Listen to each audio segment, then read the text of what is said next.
Ce 18 juillet, Nelson Mandela aurait eu 100 ans. Dans cette tribune, David Gakenzi rend hommage au dernier héros transnational de notre époque post-héroïque.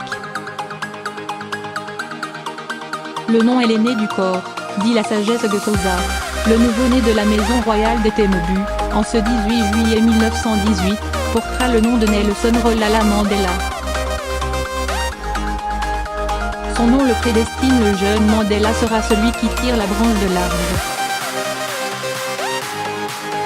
Celui qui, porteur de conscience, ose la défiance. L'époque est irrespirable, étouffante, viciée par les mises à part. L'apartheid, le fil de fer barbelé séparant les couleurs au nom de la pureté du sang, est la loi du jour. Si l'ex est unique, la peau en offrande pour la liberté de tous, Nelson Rolihlahla Mandela sera le bouclier levé contre le maléfice de la séparation des sens.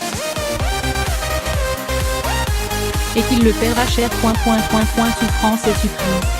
27 ans derrière les barreaux à endurer chaque jour l'enfer coagulé de la solitude. À chaque lever du jour, à Robben Island, forteresse glaciale qui porte dans ses murs le désespoir absolu, trouver la force de demeurer debout, de congédier la désespérance. Certains matins, quand je marchais dans la cour, toute la nature, mouettes, bergeronnettes, arbustes et même les touffes d'herbe isolées, semblaient sourire et briller au soleil, disait Mandela. C'est dans ces moments où je percevais la beauté du monde, même dans ce petit coin confiné, que j'ai acquis la certitude qu'un jour mon peuple et moi serions libres. Que devient un homme jeté et tracassé contre les rochers de la solitude durant tant d'années. Vainqueur du temps, Mandela devient au fil des saisons un mythe planétaire débordant les murs de Robben Island. Dans les rues du monde entier, la jeunesse sort pour exiger sa libération, essuyant ses larmes et rêvant, avec Simple Minds, du jour où le vieux prisonnier trouverait sa liberté. Les enfants connaissent encore l'histoire de cet homme et je sais ce qui se passe partout dans votre pays. Mandela Day. Le Cap, 11 février 1990. 27 ans, 6 mois et 6 jours de détention. Nelson Mandela est enfin libre. Jour fluorescent, chamarré d'émotion et de grâce. Mais que devient un homme jeté et tracassé contre les rochers de la solitude durant tant d'années, incarnation de la sagesse ou corps vêtu de l'animalité de l'amertume, voix rageuse, ravageuse et vengeresse. Il s'agit de libérer l'opprimé et l'oppresseur. Et la haine ne libère pas et la servit. Le souffle libre, la noblesse de l'Ubuntu. Mandela victorieux écarte les chemins sombres et tortueux menant au saccage et à la revanche.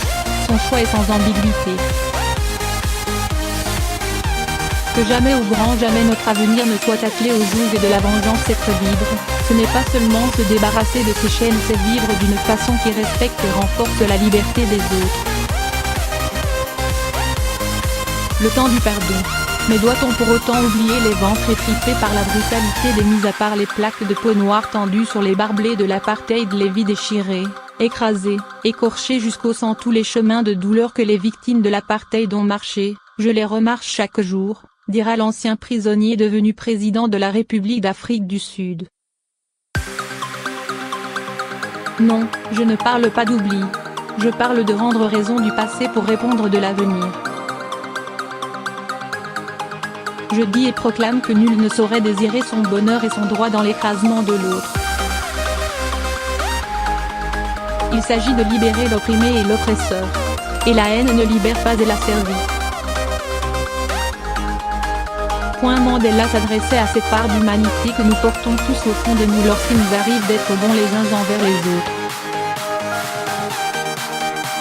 La dignité rayonnante, l'éthique du pouvoir exemplaire, l'humilité légendaire, l'humanisme en pratique.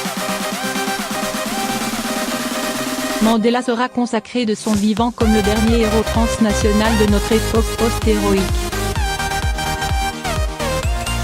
À sa disparition, en 2013, il sera parti saluer et son nom sera gravé dans la mémoire collective globale comme figure unificatrice, incarnation universelle de la conscience humaine.